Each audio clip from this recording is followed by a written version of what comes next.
All right, music fans, welcome. Harmless Dave here again, talking real music in real time for a few real people out there, just like you and just like me. All right, here is Hydra. Point Break is the album. It's really, really good. Sounds a lot like Toto through most of it. The lead-off track sounds a bit like the band Europe. I've been promoting this for a while. I really like it. Another band from Sweden, courtesy of Frontiers Music. But again, more like Toto than anything else.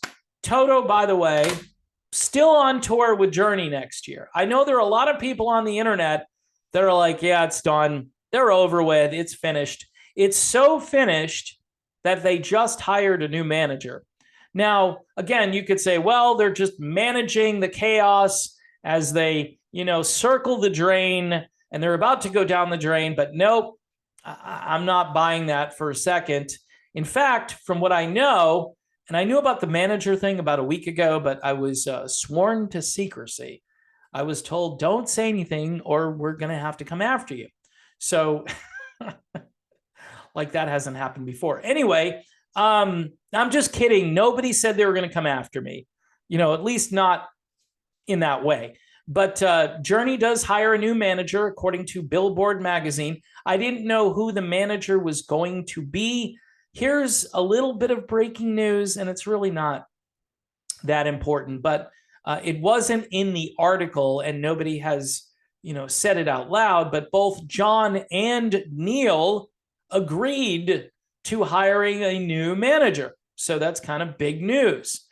I think both of these guys realized that they're not really cut out for management. You know that, right? You just can kind of tell. Even though Billboard magazine, and I'm sure the guys in Journey would boast to the fact that they made more money doing fewer shows in 2022 than back in 2017. They did more shows, and they made a fairly significant amount lower than they made this time around. So good for them. That's good work, right? Except now they're in this colossal feud, and everybody wonders, how are they going to go on stage? How are they going to face one another? And folks, this has been about a business relationship probably since Steve Perry left, right?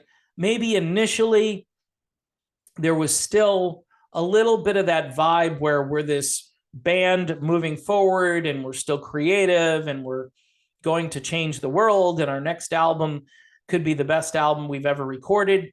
I'm thinking that the new manager may not have been on board with how the new album Freedom sounded when it was released, based on the fact that this manager is also the manager of Def Leppard, and Def Leppard's new record didn't have any production issues at all.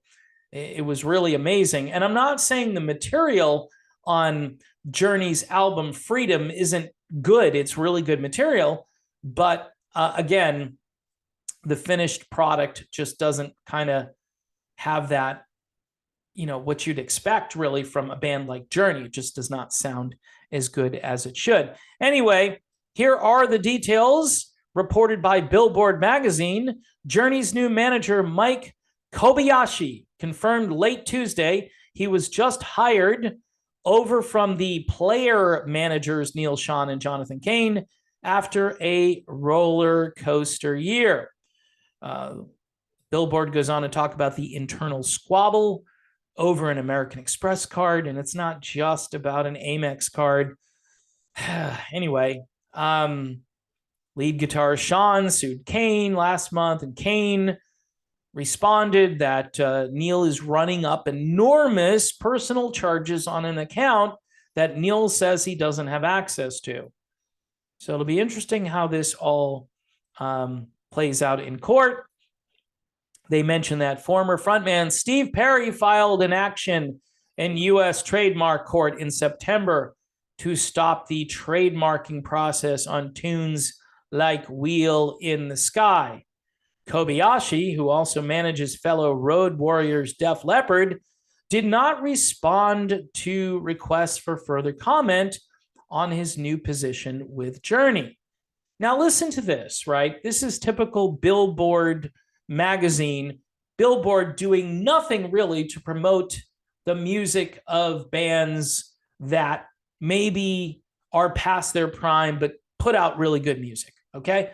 Journey hasn't had a new hit in decades, but the band remains a top-tier touring act and occasionally scores high-profile sinks in shows like The Sopranos and last spring, Stranger Things, the Netflix series that revived Kate Bush's Running Up That Hill, or running up that hill on the charts. Now, the band hasn't had a new hit in decades. Okay, so little Wikipedia here for the folks over at Billboard. 2008, 14 years ago, decade.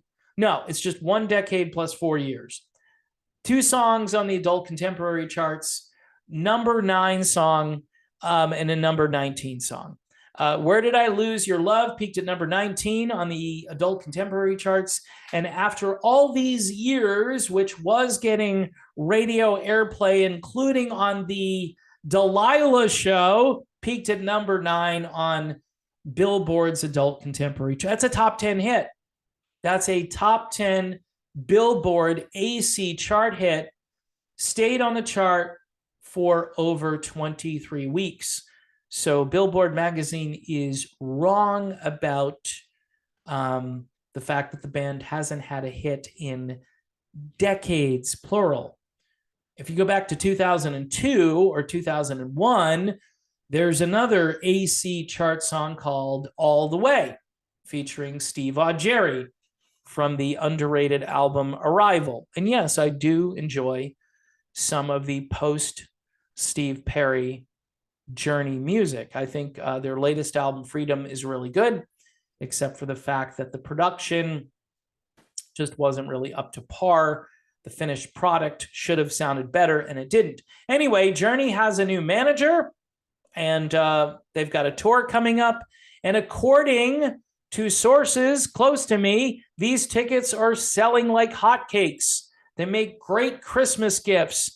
If you want to see on-stage turmoil, you want to grab some tickets to see Journey with Toto opening up. And if you like Toto, you should check out Hydra. Point Break, really great band and a fantastic album. Okay, that's it. That's my video. Journey is under new management.